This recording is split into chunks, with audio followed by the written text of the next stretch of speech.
یہ کہنا چاہوں کہ معاشرہ جتنا بھی بگڑ چکا ہے، آج بھی ملت جعفریہ سے تعلق رکھنے والے لوگوں سے، ذکی بھائی موجود ہے، کاشف موجود ہے، منور مہدی صاحب ہمارے لیے ایک رول ماڈل ہے، اور بھی کچھ پڑھنے والے موجود ہیں ہمارے لیے اس وقت بھی، اس گزرے دور میں، گزرے دور میں بھی، جہاں لوگوں کی سیلیبریٹیز کرکٹ سٹار ہیں، ٹی وی سٹار ہیں، فلم سٹار ہیں، شوبز کے لوگ ہیں، ہمارے لیے سب سے محبوب شخص وہی ہوتا ہے جو ہمیں نثر میں یا نظم میں ذکر حسین سنائے اور ہم شعوری اور لاشعوری طور پر اسے فالو کرتے ہیں، اس کی طرف جاتے ہیں، اس کی زبان کی شائستگی، اس کا اٹھنا بیٹھنا، اس کا اخلاق، اس کا لین دین، یہ تمام چیزیں ہمیں متاثر کرتی ہیں۔ منظر بھائی کو آج جو لوگ زیادہ چاہتے ہیں وہ ان کی ان علمی خدمات کی وجہ سے بھی چاہتے ہوئے، لیکن سب سے زیادہ یہ ہے کہ وہ بحیثیت انسان ہر جگہ ایک مکمل انسان تھے۔ میرے گھر میں 5 ڈیتھ ہو جاتے ہیں کہ ذاتی مسئلہ ہے، لیکن ایک شخص کے دل میں اتر جانا زیادہ تر ہوتا ہے کہ لوگ جنازے کی حد تک آتے ہیں، جنازہ پڑھنے کے بعد گھر تک جانا، پھر افسوس کرنا۔ اور میں اپنے ساتھ، اپنے گھر کی اموات کے ساتھ، ہمارے اندر کے لیے سب سے اہم بات ممتاز حسین صفدرواری کی شہادت تھی۔ اس وقت مسلسل طور پر جس طرح منظر بھائی ہمارے ساتھ رہے، مجلس انہوں نے پڑھی یا کسی نے پڑھی، وہ مسلسل ہمارے ساتھ رہے۔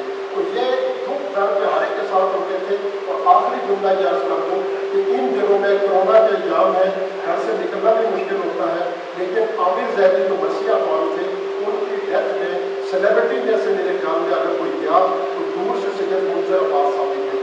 تو میری تمام لوگوں سے یہ تماس ہے کہ جس بھی مقام پر پہنچ جائیں، یا لوگ ہم جیسے چھوٹے لوگ کہلاتے ہیں، ان کے ساتھ اٹھنا بیٹھنا، ان کے ساتھ یکسوئی نہ چھوڑیے گا۔ وہی لوگ حقیقتاً آپ کی گراس روٹس ہوتے ہیں اور وہی لوگ آپ کو لے کے آگے چلتے ہیں۔ برائے مشہور محمد وال محمد سلامات دعا منظر جناب منور مہدی صاحب کرائیں گے، لیکن میں منظر بھائی کے سامنے ایک جملہ، وہ جو انہوں نے کہا کہ کاش، شمیم اندر سید نے کہا کہ کاش کوئی سامنے کہے، منظر بھائی کی مدد امداد کی برسی تھی پچھلے سے پچھلے برس، تو ان کے آنے کے لیے، انہیں بلانے کے لیے میں نے جملے کہے، اگر وہ ریکارڈ ہے تو ممکن ہے شمشاد بھائی کے پاس ہوں۔ اس میں نے یہ باتیں کرتے کے ساتھ ساتھ کہا کہ منظر بھائی کی بڑائی یہ ہے کہ اختلافی امور پہ ہماری حوصلہ افزائی کرتے تھے۔ یہ ساری باتیں کر کے جب میں فاتحہ کے لیے مجھے دعا کا حکم دیا گیا تو چلتے ہوئے منظر بھائی نے یہ کہا کہ مجھے یہ اطمینان ہوا ہے کہ سپاہ سے لاگزار جائزانہ تعریف بھی بہت ہے، حجتی کی بحث بھی بہت تھی، آپ نے تنقید کے ساتھ ساتھ جو توصیفی جملے کہے، مجھے یقین ہے کہ کم از کم کوئی تو مرنے کے بعد اچھے الفاظ میں میرا ذکر کرے گا۔ تو منظر بھائی بات فلی کانفیڈنٹ، انہیں پتا تھا کہ جو بھرپور زندگی، غیر منافقانہ زندگی، نان کمپرومائز اصولوں کے ساتھ زندگی انہوں نے گزاری، ان کو زندگی میں بھی یہ اطمینان تھا اور آج بھی انہیں اطمینان ہوگا کہ انہیں اس وقت بھی لوگ یاد کرتے تھے، آج بھی یاد کرتے ہیں، اور جو کام وہ چھوڑ گئے انشاءاللہ وہ باقی رہے گا اور انہیں یاد کرتے